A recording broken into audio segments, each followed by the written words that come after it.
IVC, Dale Gatefold 33, back with another video. And yeah, this is not a finds video, not a loss in the collection video, not a car boot sale video. This is actually a video that I thought I'd put together. So as people who watch my videos know, I'm going through a bit of a purge. I'll call it a cull. It's kind of receding back to a purge as I go through it, but I'm certainly getting rid of lots of records. And what I've found is in some areas, I'm finding out that some artists, there's only one album by them that I actually want to keep, that I actually really like, even though they may have had quite an extensive catalogue, quite an extensive career. So I've pulled together 15 albums by 15 artists that I think I've decided, although I might change my mind in the future, who knows, I've decided that I only need one album by this artist. And I'm not talking about a greatest hits or whatever, I'm talking about I need one album on vinyl, because I like to play that album from front to back as an album, and it stands up and I really enjoy it.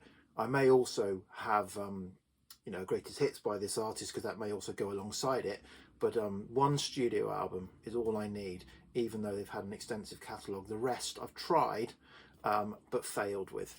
So what I've made myself some rules as normal. So I must have had at least 3 albums by this artist, by an artist, to qualify, and they must have had a reasonable career and a fairly extensive catalogue, at least five studio albums, and probably most of them as well are past their best, although fans of these artists will probably not disagree with that, but that's fine. So without further ado, who are the 15 artists there? Well, I've decided I only need one. On some of these I do have on CD, but I'm talking about the vinyl experience, the front to back vinyl experience. Only one album by these artists qualifies. Okay, 2 minutes 20, get on with it, Dale. So first up, the first 4 artists, I've had 3 albums by them, and I'm down to say just the one. So the first 4, I'm going up. The last one I show will be the one that I've had the most albums by, and I'm down to 1, if that makes sense. So first up is ABC. So I've had 3 studio albums by ABC, but I've decided I only need Lexicon of Love in my collection, and I really enjoy this album. It's a great album, but say the others are not essential in my opinion. Next up, Ian Dury and the Blockheads, or Ian Dury. Again, I've had 3 albums in total over time, but only one has held my attention to stay in the collection. New Boots and Panties is a great album, and therefore for me the only studio album I need by Ian Dury and the Blockheads. Okay, this artist I've really tried with. I've really tried with their first 3 albums. I keep going backwards and forwards on them, but the Pretenders, I've now arrived at Learning to Crawl. I absolutely adore. The debut and Pretenders 2 I don't need to have in my collection, but as I said, I may go back to them in the future, or you can pick them up easy enough. They're not expensive, but Learning to Crawl is a great album and I really enjoy it. Okay, and the final of the artists that I've had 3 studio albums by is Spirit, and the album that I am keeping in my collection is the 12 Dreams of Dr. Sardonicus, but other albums by Spirit have just not stuck, or the other 2 albums I've had by them have not stuck, but this one I really enjoy. So there's 4 artists that I've had 3 albums. Now I've got 3 artists that I've had 4 albums by, and only one has stuck. First up is Aztec Camera and their debut album, Highland Hard Rain. yeah, I really like this album.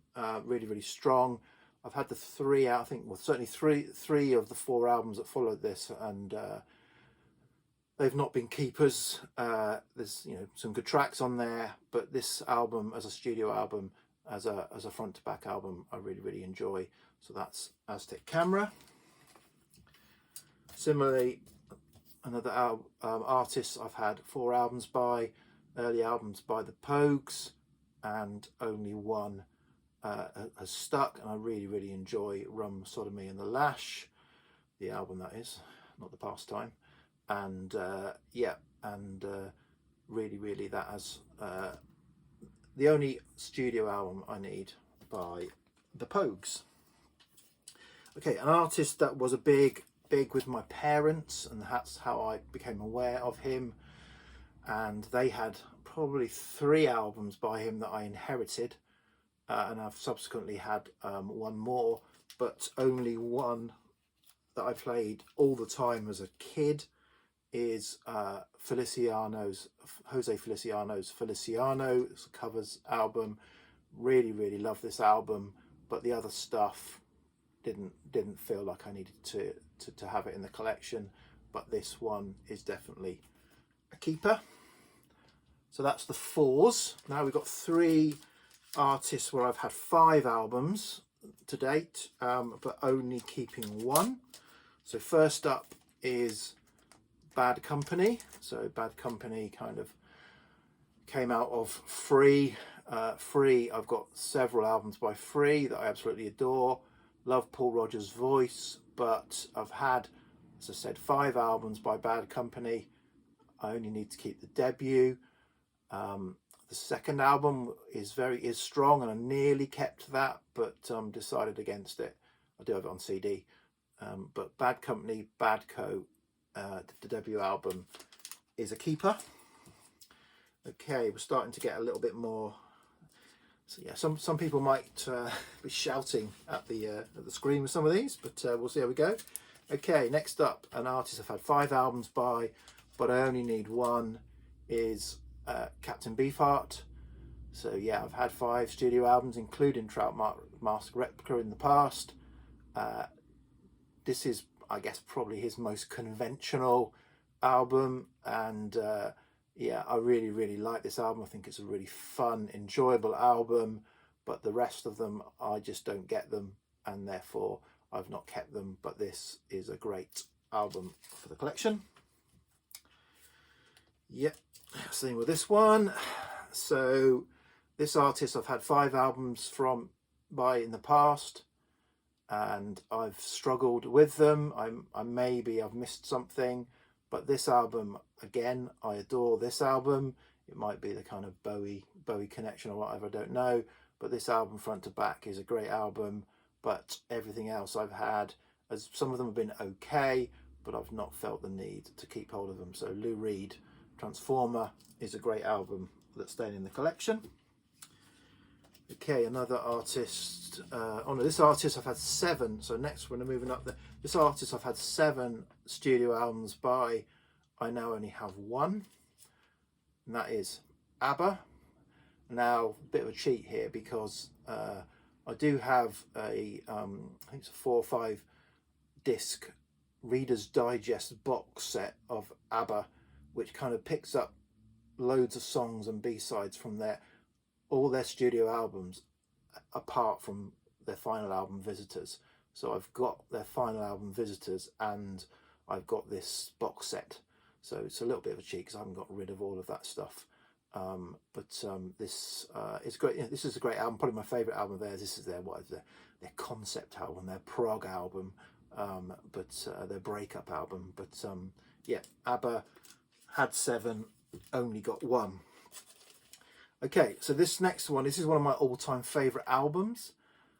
I've had 8 albums by this artist, yet as front to back albums, none of them have hit me as hard as this album has, and I've not kept them. I only have 1, and that is Paul Simon, There Goes Rhymin' Simon. I absolutely adore this album. Again, it's probably because this was one of the albums that my parents had when I was young, and I played it to death, and I know it front to back.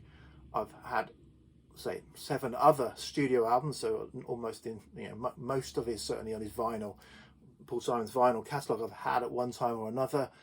Never felt that they sort of came up to the scratch compared to this. They've got some great songs on them, so this and a comp is probably all I need for my tastes with Paul Simon. So yes, I said I've had 8 studio albums. I now only have 1.